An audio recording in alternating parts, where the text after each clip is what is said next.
So you want to do your first track day, but you're completely overwhelmed by everything you think you need to know? Well, trust me, I've been there. After over 250 track days and years of instructing with PCA, I've seen every mistake a rookie can make, and I've made most of them myself. By the end of this complete rookie's guide to track days, you'll know exactly how to prepare your car, what to bring, how to drive safely and fast, manage your tire pressures like a pro, and properly clean your car once it's all done. Watch it all the way through before your first event and then check back for reference. Now first up, preparation. Now this is where rookies either nail it or completely blow their weekend before they even leave home. Proper prep isn't just about performance, it's about safety. Your PCA track day typically requires a tech inspection to be done by an approved inspection site, which needs to be completed within a couple of weeks before the event. Now, don't leave this to the last minute. I've missed a track weekend waiting for brake pads on a 2-year-old car. Be sure to bring the signed tech inspection form with you to the event. But you still need to check your car yourself before the event. Check your oil level. You want it at the full mark, not overfilled. Coolant should be topped off. And here's what nobody tells you. Bring extra oil to the event. Trust me on this. Some cars use oil during a track day. Check your tire pressures before leaving home. Track tire pressures are different from street pressures, but start with a manufacturer's recommended or a couple of PSI above to even out the tire wear on your way to the track. We'll adjust at the track once you get there. Then remove everything from your car, and I mean everything. Floor mats, spare tire, tools, transponder, phone holders, baby seats, you know, that collection of old coffee cups. Weight matters, but more importantly, loose items become projectiles at 120 miles per hour. If your brake pad thickness is below 50%, replace them now. Nothing ruins a track day like going through your pads in a couple of sessions. If your brake fluid hasn't been changed in the last year, have it done by the shop that's doing your track inspection. Check your tire code dates. Tires harden and lose grip as they grow older. I've seen a Ferrari crash on track due to their 15-year-old tires. Read the last 4 digits of the DOT code. The first of those 2 numbers tells you the week, while the last of those 2 numbers tells you the year. 43rd week of 2022. If yours are more than 5 years old, replace them now. Torque your wheel nuts to the correct specs from your manual. And don't forget to bring along the wheel lock key. Tire sealant, although I wouldn't take it on the track once you've used tire sealant to repair a leak. You'll need to replace that tire before you track the car. It's far easier to install your numbers before you leave home when your car is clean and dry.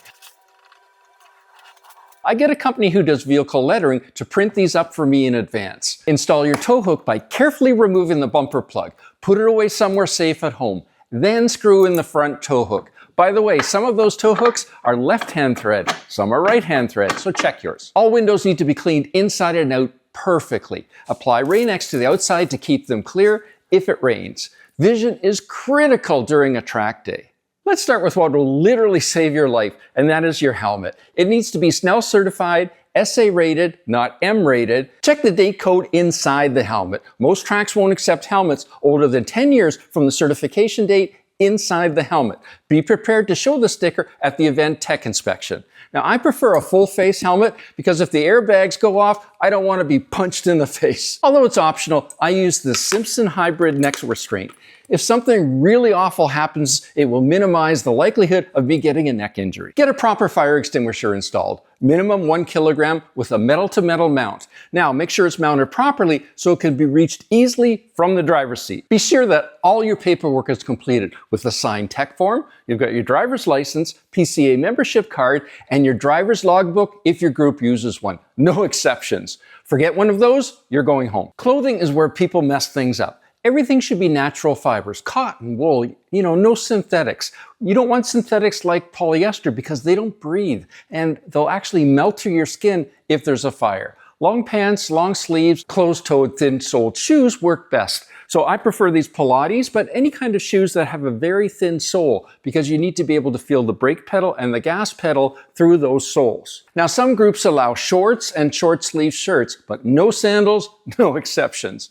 Bring layers because weather changes and you'll be hot in the car, but cold in the morning hanging around outside. A knit cap and gloves are always a good idea for those cold mornings while you're standing around trackside. Plan for rain, so you'll need rain gear. So, like a waterproof jacket and a hat and waterproof pants. Even if it's sunny, weather changes fast. Everyone learns this the hard way at Motorsport. You'll need quality polarized sunglasses, ideally prescription if you regularly wear glasses, and you'll also need a hat and sunscreen. Now, I always suggest you get higher SPF, like 30 SPF, because keep in mind, you'll be standing in the sun on the hot pavement all day long. You'll definitely need a cooler with water and ice or ice packs. Dehydration will be dangerous. It kills performance and decision making. Bring more water than you think you're going to need because you may not be able to get it at the track, especially later on in the day. Either pack a lunch or bring along cash for the track restaurant. Track food is usually expensive and typically there's very few options. Now for the stuff nobody tells you but you'll wish you knew, you know, the game changers. Need a portable battery operated tire inflator to adjust your tire pressures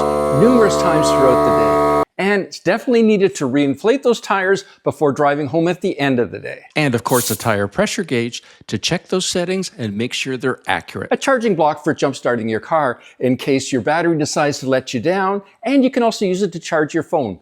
Keep in mind you'll be using your phone for photos.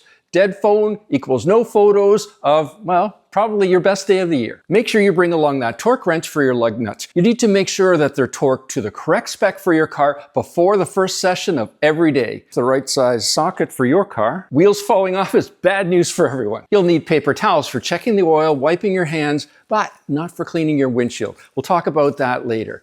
Bring a whole roll of paper towels, and I always put them in a plastic bag to keep them dry. Duct tape is a good idea. By the way, we used to call this 100-mile-an-hour tape, and also some zip ties. Great for making quick fixes. A knife is always handy, and having some blue painter's tape along doesn't hurt either, in case you have to put some temporary numbers on the outside of the car.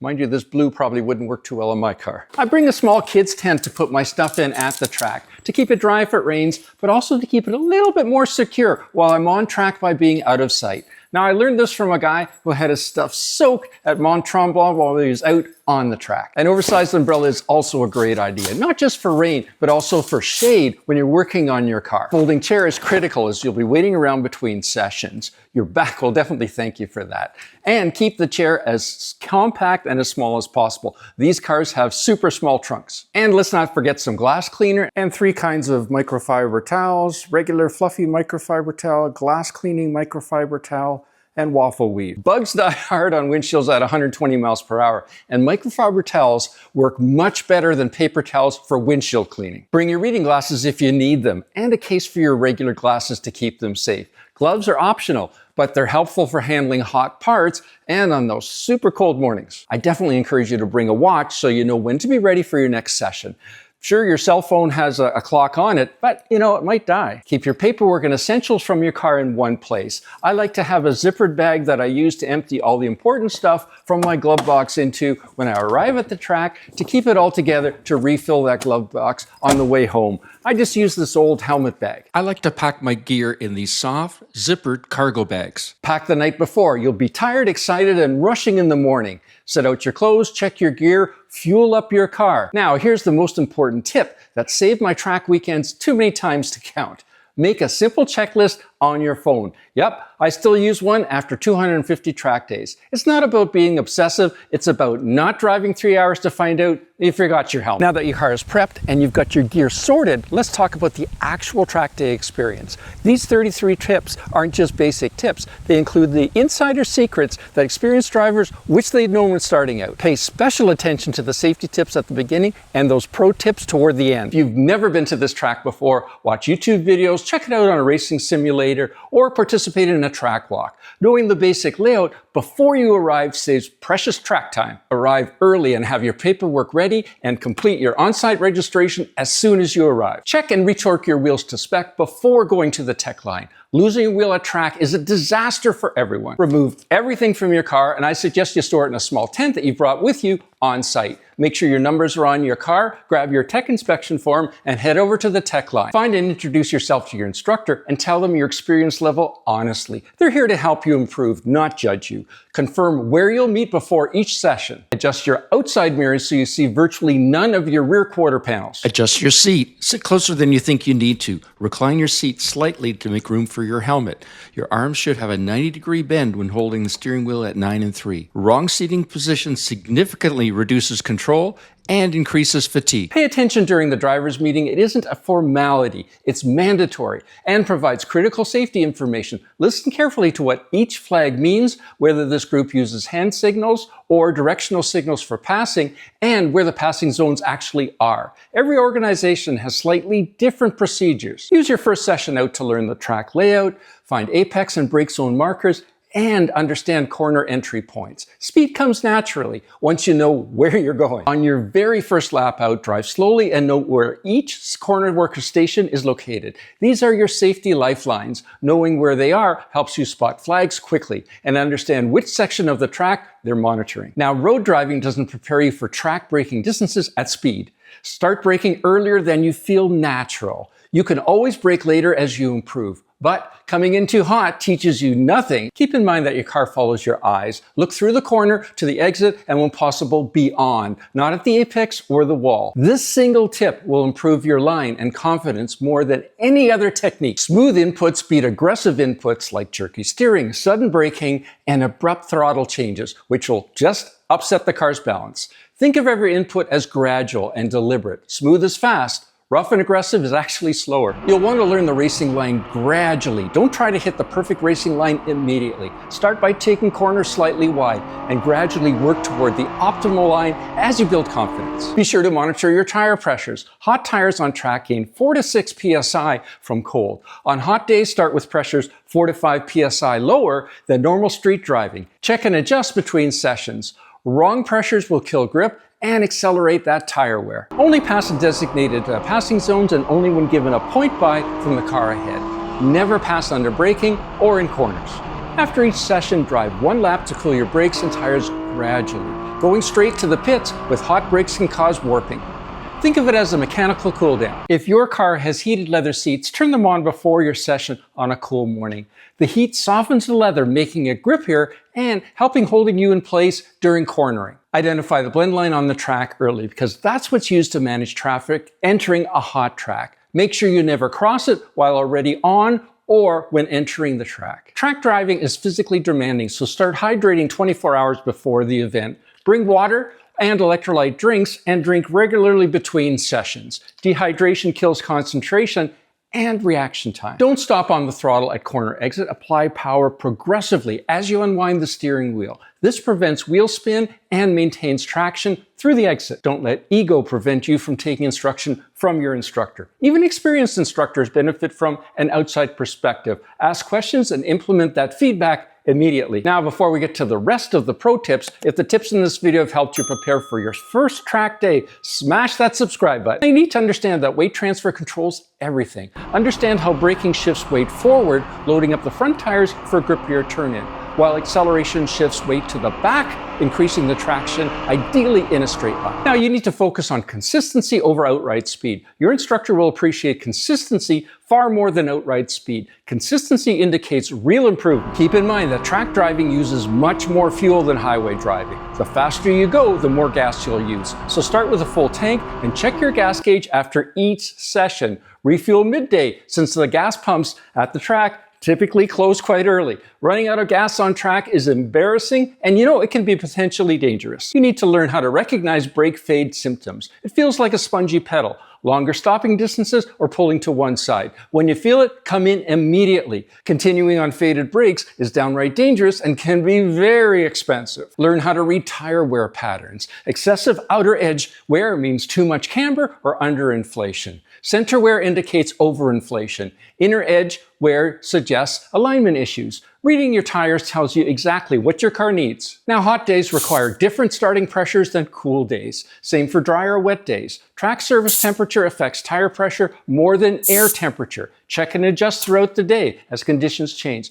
I've got a great YouTube video about this topic that I'll add a link in the description down below. Now, if you don't have paint protection film, you can use blue painter's tape on your headlights, turn signals, and anywhere else rock chips might be a concern. It peels off clean and saves expensive bodywork. Bring extra rolls. You'll need more than you think you will. When you get to the track, find some shelter from the sun and wind if possible. That will definitely help you minimize fatigue. Track days are long and standing all day is very exhausting. A lightweight folding chair gives you a place to rest between sessions and makes the day a whole lot more comfortable. And don't forget to bring cash for some fees. Some events charge cash-only fees for things like lunch. Keep in mind that the goal here is to have fun and stay humble. Track days are about improvement and enjoyment, not competition. Celebrate small victories, learn from your mistakes, and remember that every expert was once a beginner. Tire pressure management is one of those things that separates the rookies from the experienced drivers. Getting this wrong isn't just about performance, it can be downright dangerous. But get it right and you'll have maximum grip and confidence in every single corner. The key is understanding that heat added to or taken away from the tires affects those tire pressures, which, due to the temperature differential, requires you to make tire pressure corrections throughout your track day. The change in pressure will affect that all-important grip your tires have on the track. Now, I definitely suggest you watch this video right to the end because I've got some great tips on how to handle wet as well as mixed wet and dry track day tire pressures, because that's totally different. Now, for your tire to deliver maximum grip on a dry surface, we'll talk about wet a little bit later, the tire's contact patch needs to be flat on the track surface. When the air inside of your tire gets heated, it expands and increases the pressure inside that tire beyond its ambient temperature pressure, causes the tire to balloon out, which makes the tire become convex, decreasing the all-important size of that contact patch so you lose grip when you need it the most, like on a track day. Sure, ambient temperature plays a role with those tire pressures, but more importantly, so does the heat introduced by the friction created by your aggressiveness or smoothness while driving, track speed, track surface friction, heat from your brakes through your wheels, and whether the track surface is wet or dry. But one common trait in all of this is that you'll need to adjust your tire pressures throughout the day, often several times. But to what? By the way, this is not a sponsored video, but I've included links to the products I use in the description below. Also, my suggestions for maintaining your tire pressures are what I've always used and are somewhat simplified for beginners. So I definitely suggest you use them as a starting point and then modify them as you see fit going forward when you gain more experience. At the beginning of your day, your tires might be cold or warm, even on a hot day. But while on track, they will heat up even more and much more quickly. So you'll need to test, compensate for, and adjust the tire pressures throughout the day for maximum traction. Your tire pressures before going out on the track are called your cold pressures or just cold. When coming in from being on the track, those are your hot pressures or just hot. You'll operate your car on the track at slightly above the manufacturer's recommended cold pressures found on the sticker inside your door jamb. But the challenge is managing that change in pressure from the start of and especially during each track session, since your tires will heat up on a dry, hot track, but they'll actually cool down on a wet, cool track. If your tires are underinflated, your car will feel like it's wallowing and you'll lose grip. In extreme underinflation conditions, your tires could actually come right off the wheels. The outside of the tires is where an underinflated tire carries its load. But if your tires are overinflated, your car will feel like it's on a greasy road surface and again, lose grip. In extreme overinflation conditions, you could have a blowout. The middle of the tire is where an overinflated tire carries its load. Correctly inflated tires have maximum grip because the load is carried uniformly across the tire surface, touching that track. And the contact patch is maximized to give you the most amount of grip. Always start by checking your car manufacturer's recommended cold tire pressures or RCTP from the sticker on your door jamb. With warm or cool tires, only decrease the inflation pressure below the RCTP if you are sure that your tires will heat up during your track day. If not, start at the RCTP. At the start of a dry track day or after a long break, begin with the RCTP about 4 psi less in each tire if you expect that the tire will heat up quickly due to the anticipated track speed or driving aggressiveness and high ambient temperature. But if the track is wet or raining, start with your tires 5 psi above those RCTP settings. When on the dry track, take the first 2 to 4 laps slower. You may notice that the car wallows a bit due to the lower than normal tire pressures. Then build up speed over the next 3 laps.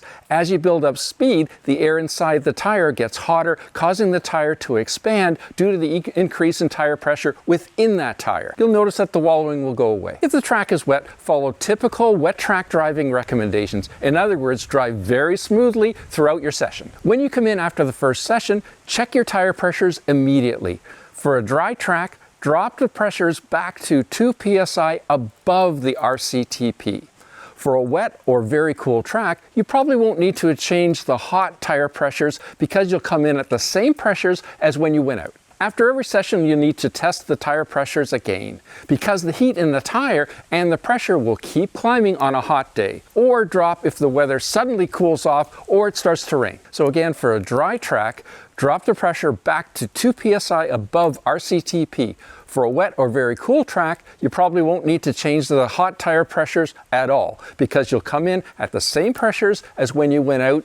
But if not, adjust your pressure back to 5 psi above the manufacturer's settings. Important note, if you have TPMS sensors, they'll be fooled by the pressures caused by the abnormally high temperature within your tires and might even tell you that your tires are underinflated or even flat. Disregard those warnings. Your tire pressure gauge is telling you the truth.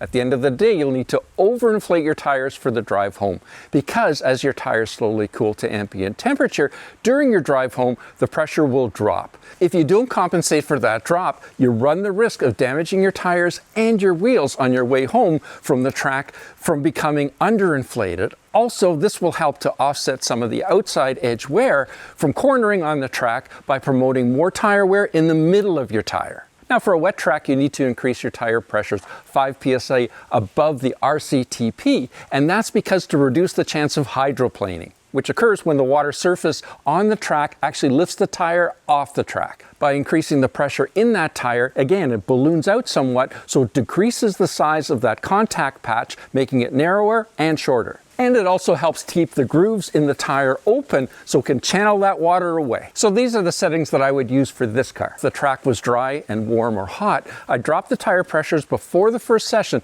to 27 psi front, 30 psi back. After I come in, I check the pressures and drop them again to now 31 psi front and 34 psi back because they would have increased significantly. Before I leave after my last session, I'd raise them to 41 psi front, 45 psi back for the drive home. If the track was wet, I'd raise the pressures before the first session to 34 psi front, 38 psi back. After I come in, I check the pressures and correct them if necessary to 34 psi front and 38 psi back. The next morning when the tires are cool, I'd correct them to RCTP. But what do you do if your track day consists of a mixed hot and cold or dry, wet track conditions? Well, you'll need to compensate for those conditions before each session. If the day started out hot and dry for the first session, but it suddenly starts raining before you go out for the next session and now the track is wet, you'll need to add air to make sure that your tires are not underinflated for the wet conditions because those hot tires will cool off very quickly on a wet track. If that wet track is now dry, you'll need to drop those tire pressures because that dry track and your increased speed available because of the dry track will heat up those tires very quickly. Let's talk about something most people completely ignore. That's properly cleaning your car after the track day. Those rubber deposits and brake dust aren't just ugly, they're actually damaging your paint and wheels. Track day cleanup requires specific techniques and products to safely remove the tack debris without damaging your car's beautiful finish. So the first step when cleaning up my car afterwards is to peel them off. Now you won't want to use any tools. Those might scratch the paint. Just using your fingernails to remove them. If you have difficulty starting to remove them, you can always heat them up with a blow dryer first. But once you get started, they come off pretty easy. Using this Chaplin pump sprayer with 48 ounces of water and 1 teaspoon of McKee's N914 waterless wash, I spray down the whole car. This is a pre-soak used to safely loosen up all of the dirt and debris on the paint to make it easier to wash and rinse off later. You need to apply it to all of the painted surfaces and the wheels, but not to the convertible top. You'll need to pump up the pressure several times to keep it spraying, and this 48-ounce container is about the right size for a car my size. Be sure to spray the pre-soak right down to the bottom of the car, and especially those bugs at the front. I definitely suggest washing your car on a cloudy day or in the shade. Washing your car in the sunshine will make it dry too quickly, and you'll end up with a streaky finish.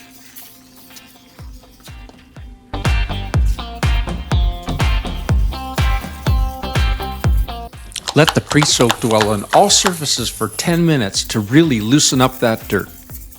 Next, I'm using my active 2.3 pressure washer with its Mosmatic gun and nozzle to rinse the car. I'll include links to this setup and a video review in the description below. Rinse your car starting at the top, working your way down over the hood and the front to remove any debris stuck onto the car. Now pay special attention to those wheels, as they are the dirtiest part of the car. You can see how dark and dirty the water is coming off of those wheels. I'm just giving the top a quick rinse while being very thorough rinsing the rest of the car. By the way, if you have access to be able to use soft water, you'll get far more soapy suds, a cleaner rinse, and have far less streaks and water spots than when using hard water. The pressure washer is blasting away those dead bugs, but isn't having much effect on those black streaks from that track rubber. More on those later.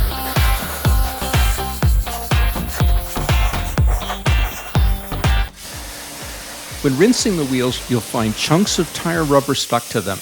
Now would be the best time to remove them. If the pressure washer doesn't remove them, you can just pick them off of your wheels by hand. Since the wheels are the dirtiest part of the car, we'll wash those first. Start by foaming 2 wheels at a time with the same car washing foam we'll use on the car's paint. Now, since my wheels are ceramic coated, there's no need to use a heavy-duty wheel cleaner. Then, using a dedicated wheel wash bucket, fill 3/4 full with water and 1 ounce of Adams Ultra Foam shampoo, start scrubbing the wheels. Scrub the tires and wheels. This brush is soft enough that you won't need to worry about scratching the wheel rim, but stiff enough to clean up that tire too. I'm using this Detail Factory ProGrip wheel face brush. Next, I'm using the Microfiber Madness Incredibrush flat wheel cleaning brush to wash the wheel barrels, starting at the top and working your way to the bottom of the wheel. Be sure to rinse off that brush before dipping it back into the wheel wash bucket. That will keep the wash water much cleaner. Work your way around the whole wheel. And by the way, washing the wheels last is a bad idea, as there's a good chance you'll splash that dirty soapy residue from the wheels onto the clean painted surfaces. To get behind the brake calipers, I use the Speedmaster wheel brush with memory foam bristle brush. This thing is fantastic, especially if you have huge brake calipers like I do.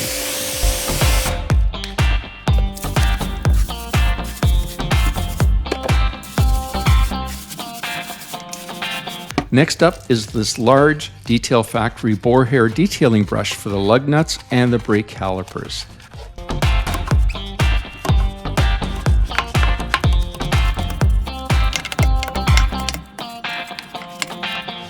Last, use the Redline Finish Ace Ultimate Microfiber Wheel Wash Mitt. This one is great because it has the separate thumb, so you can wrap your thumb and hand to get all sides of the spokes, including behind them, as well as where the spoke meets the wheel rim. Rinse the mitt and finish the fronts of the wheels.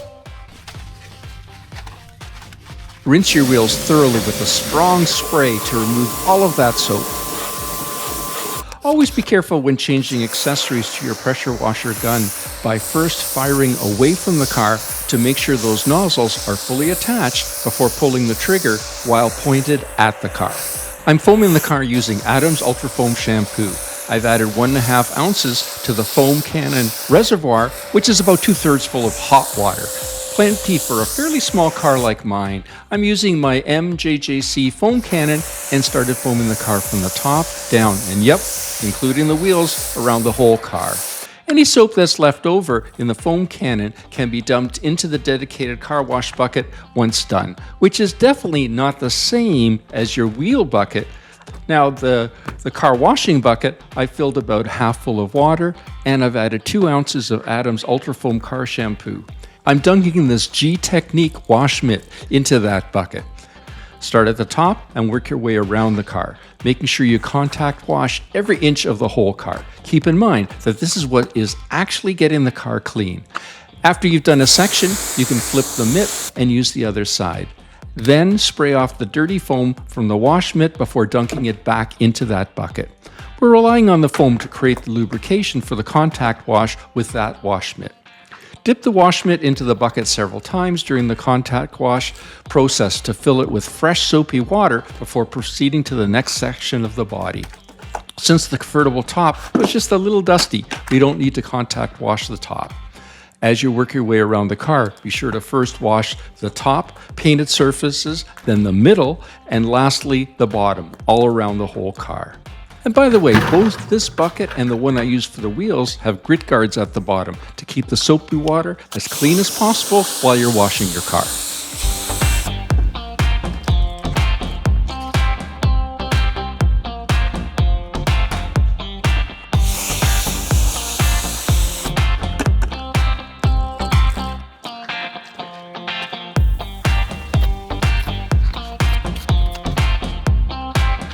Those bugs on the front of the car don't stand a chance against this contact wash. But as you can see, those track day rubber black streaks have not been removed by just washing.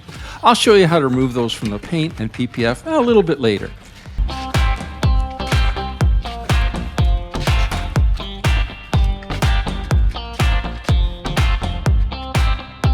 You'll notice that I'm not using this wash mitt on the wheels, since those are the dirtiest part of the car. We don't want to wash the wheels and contaminate this wash mitt we use for the painted body. And then we'll finish off along the bottom of the sides and along the bottom at the back of the car.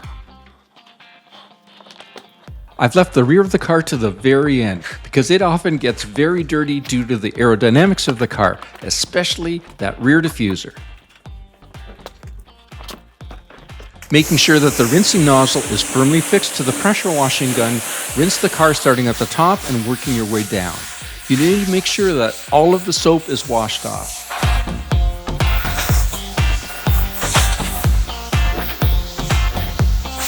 Be careful not to blast too much water onto that convertible top and be especially thorough on rinsing those wheels. Yep, once again. You work your way around the car, always starting to rinse each section from the top down to the bottom.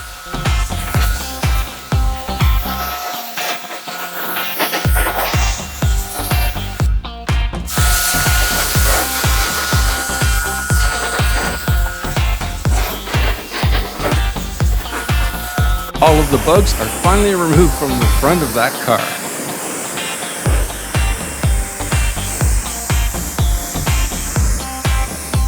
To maintain the ceramic coating on the wheels, or if not ceramic coated at all, to give those wheels some protection while the wheels are still wet, give each wheel a few spritzes of Geon wet coat ceramic spray coating and then immediately rinse it off before going on to each of the rest of your wheels. If you enjoyed this video, make sure you hit that subscribe button and check out our other videos for more car care tips. I prefer a 3-stage drying process because it's the fastest and easiest. First, using a California car duster squeegee, whisk off the majority of the water away from the car starting at the top, working your way around the car. Don't worry about being too perfect with the squeegee, but be sure to work from the top down. And by the way, don't worry, this California duster car squeegee won't scratch your car's paint as long as the car is clean.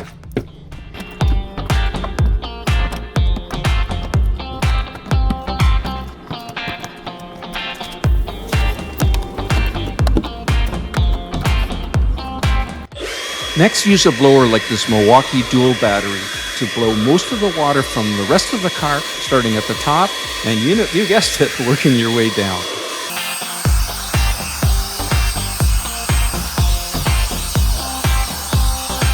The blower works really well at getting the water out of the wheels, as well as all the nooks and the crannies from all over the car. Now, I let the convertible top air dry by itself. Then using a thick microfiber towel like this rag company, the Gauntlet, dry the windshield first to make sure it ends up totally streak-free. Keep in mind that I've included links to all the products I use in this video in the description below. Then go on and dry the rest of the car. But those track day rubber streaks are still here. But don't worry, we'll be getting rid of those next. Again, you can see we're working from the top down, basically from the cleanest parts of the car to what was initially the dirtiest.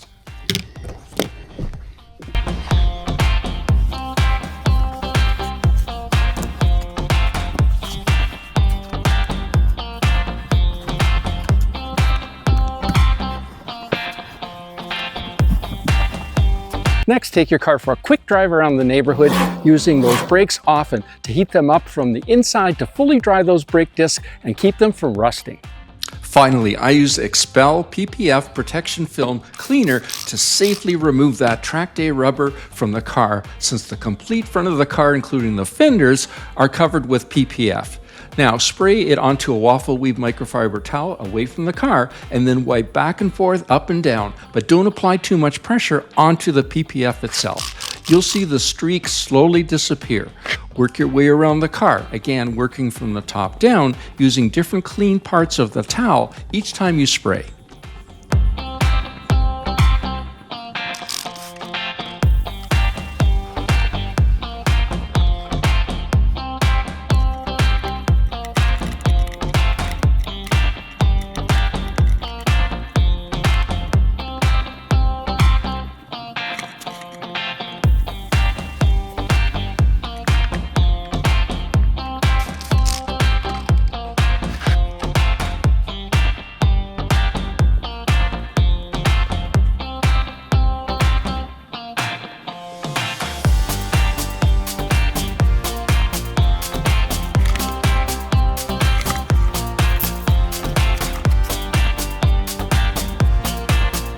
As you can see, cleaning the wheels and removing the track day rubber is the biggest part of this cleanup job that actually takes the longest. I use Mother's R3 Racing Rubber Remover on the wheels or any other part of the car that hasn't been coated with PPF. Same procedure, spray it onto a microfiber towel, wipe back and forth until the rubber comes off. Now you need to make sure that all of the surface that you've just treated with Expel PPF Cleaner or Mother's R3 Racing Rubber Remover are now sprayed with water and wiped off with a clean microfiber towel to make sure that no residue of the cleaner actually dries onto your car. Since you're probably sweating while on track, I know I was, you need to clean up at least the touch points in your interior. I use Chemical Guy's Total Interior Cleaner and Protectant. After lowering the windows outside of the car, spray onto a plush microfiber towel the cleaner, and as always starting at the top and working your way down, wipe off all seat surfaces, and don't forget the passenger seat, as you likely had an instructor or two in your car during your track day, and yeah, they were likely sweating too. That dirty steering wheel rim and shift knob also need to be cleaned. As an added bonus, your car will now smell better too. But here's the thing about track days. They're addictive. Once you experience the thrill of driving your car at its limits in a safe, controlled environment, you'll understand why so many of us are completely hooked. Your next step is to click here to watch your next video on total car control, and I'll see you there.